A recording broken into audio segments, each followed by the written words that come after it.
Alors, vous remarquez la présence de quelqu'un à côté de moi.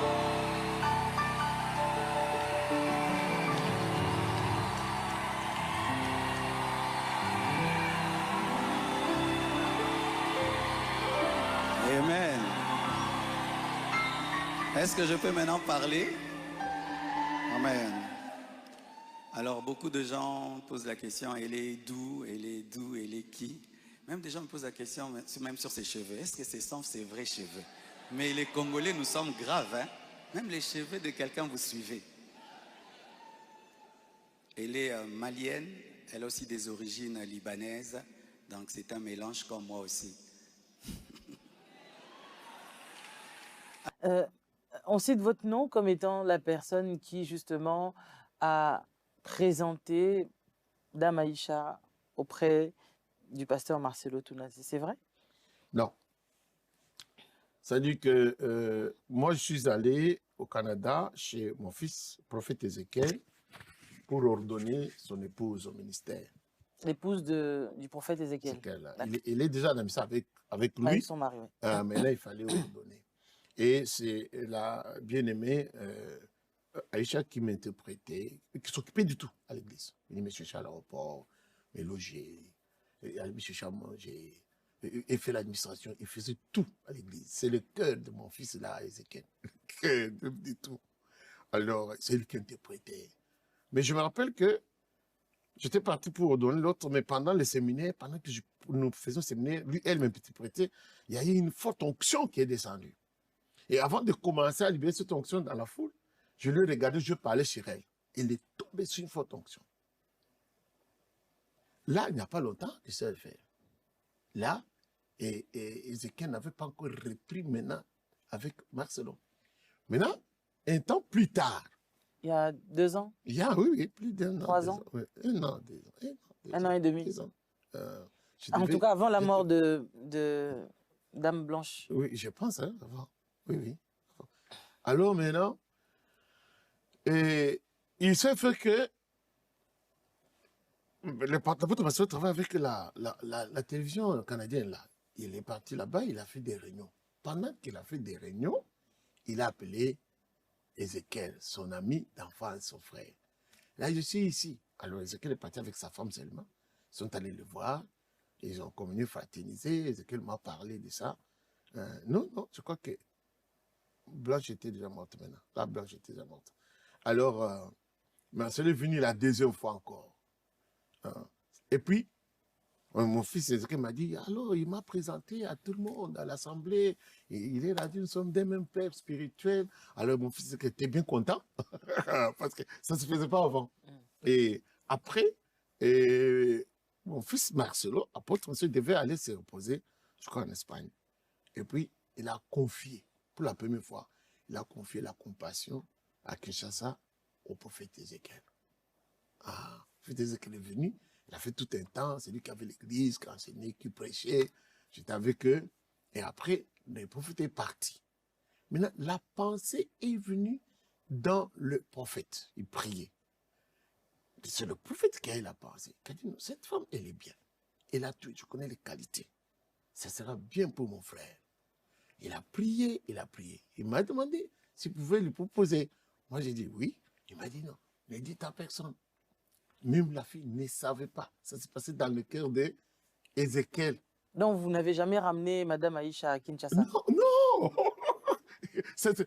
Elle ne savait pas. Parce qu'ils disent que vous l'avez ramenée à Kinshasa. Non. Elle souffrait de folie. Non. De tout. Ça ne s'est jamais fait.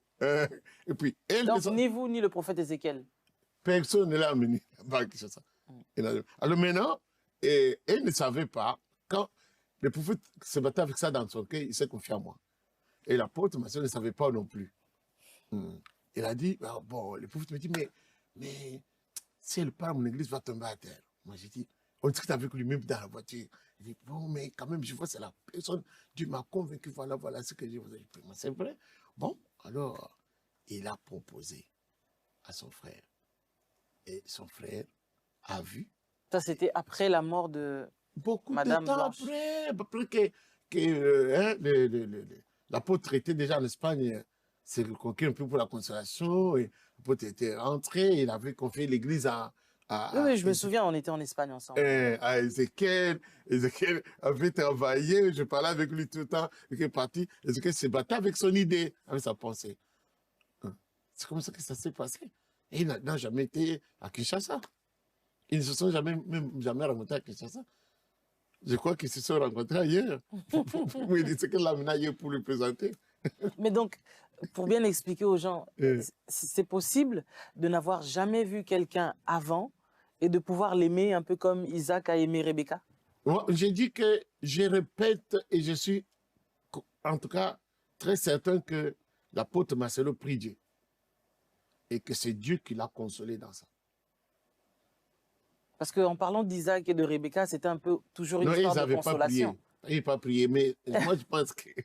Non, parce que la Bible mentionne que Rebecca le consola de la mort Oui, de sa mère. mais pour l'apôtre, Ouais. bon, nous autres... Non, pour que les gens comprennent bien, parce que ça, c'est le cœur de toutes les questions, les questionnements des gens sur les réseaux. Parce qu'en fait, la plupart même des personnes, en dehors de ceux qui insultent, calomnient, diffament, mais en fait, le pasteur Marcelo, c'est un homme qui est populaire, c'est un homme qui est très aimé.